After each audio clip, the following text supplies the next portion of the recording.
Sir, as you are a senior doctor of our Aligarh, as you are a prestigious gem of our Aligarh, sir एक नौतापा का करके एक डर बहुत व्याप्त हो रहा है सोसाइटी में सर, जबकि ये पहले से भी आता है, लेकिन मीडिया में बहुत चल रहा है, नेशनल मीडिया में। तो सर क्या कहना चाहेंगे आप इसका? नमस्कार, मैं डॉक्टर ऋषभ गौतम, संचालक अभिश्री हॉस्पिटल। आप जो नौतापा की बात कर रहे हैं, नौतापा का अर्थ ये है कि जब सन की जो रेजेज हैं वो उसकी जो पावर है थोड़ी देर इंक्रीज होती है, अराउंड 15 डेज अराउंड ये रहता है। तो ये तो ईयरली फिनोमेना है, हमेशा रहता है। तो और जिस हिसाब से ग्लोबल वार्मिंग बढ़ रही है, तो अगर हर साल जो टेम्परेचर्स हैं वो रेज हो जाते हैं, it is because of global warming. तो ग्लोबल वार्मिंग के लिए हमें जो चीज़ें करनी चाहिए, अपने सारे जो एनवायरमेंटल प्रोटेक्शन है उनका तो ध्यान रखना ही रखना है। इसके अलावा समर्स में जब भी गर्मी बढ़ती है, जो तेज़ गर्मी का एक पीरियड होता है, उसमें जो सबसे ज़्यादा ज़रूरी चीज़ें हैं वो हैं एहतियात। आपको ये ध्यान रखना है कि बहुत ज़्यादा तेज़ गर्म मौसम में बाहर ना निकलें।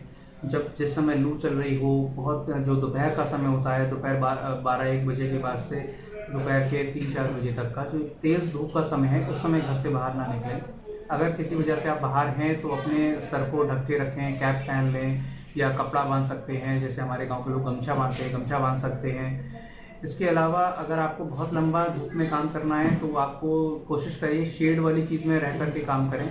अगर शेड में रह करके नहीं कर सकते हैं, आपका काम इस तरीके का है, तो आप पहले जो भी काम करें थोड़ी बहुत देर करें, बहुत लंबा देर तक धूप में ना रोके रहें। थोड़ी देर काम करने के बाद कुछ रेस्ट लें। थोड़ी थोड़ी देर पे पानी या तरल पदार्थ, जूस है, पानी है, कोल्ड ड्रिंक है, इस तरह की चीज़ें पीते रहें। लिक्विड जितना आप लेते रहेंगे शरीर के अंदर, उतना आप सेफ्टी बनी रहेगी। सर इंटरप्ट करना चाहूंगा, तो सर इसका मतलब जो डर है सोसाइटी में वो कोई मतलब होना नहीं चाहिए इतना इसको लेके। देखिए, डरने से तो कुछ नहीं होगा ना, डर की कोई बात नहीं है। सबसे बड़ी चीज़ है ये क्या है, ये ईयरली फिनोमेना है, ये तो हर साल होता है। पिछले साल भी हुआ, इस साल भी होगा, नेक्स्ट ईयर भी होगा। तो इस ईयरली फिनोमेना को, जो हमारा सन का रोटेशन है, मूवमेंट है, वो तो जैसे होना है वैसे ही होना है ना। ये तो ज्योग्राफिकल फिनोमेना है।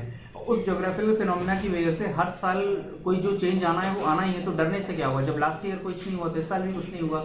मेन जो चीज़ है वो ये है कि जो टेम्परेचर राइज हो रहा है उसको हमें ध्यान रखना है कि उसके अकॉर्डिंग हमें कैसे अपने प्रिकॉशंस लेने हैं। अगर उसे हम ध्यान रखेंगे तो काम बनेगा ना, वरना तो चीज़ें आती रहती हैं। कोविड आया, लोगों ने कहा दुनिया खत्म हो जाएगी, पर खत्म नहीं हुई ना, वैसे ही चल रही। इसी तरीके से ये भी आएगा चला जाएगा। हमें जो ध्यान रखना है वो है हमारे एहतियात, प्रिकॉशंस। सर एक आखिरी सवाल, अभिश्री हॉस्पिटल में किस किस तरीके की सुविधा जिलेवासियों को दी जा रही है? ठीक है, अभिश्री हॉस्पिटल में हर तरीके की मल्टी स्पेशलिटी फैसिलिटीज़ दे रहे हैं, चाहे वो आईसीयू हो, वेंटिलेटर हो, एनआईसी हो, नर्सरी हो, न्यूरो सर्जरी हो, डायलिसिस हो, orthopaedic surgery, plastic surgery, paediatric surgeries. तो सभी तरीके की फैसिलिटीज़ हम लोग यहाँ पे प्रोवाइड करा रहे हैं, और हर तरीके क्रिटिकल पेशेंट के लिए यहाँ पे हमारे पास फैसिलिटी अवेलेबल है।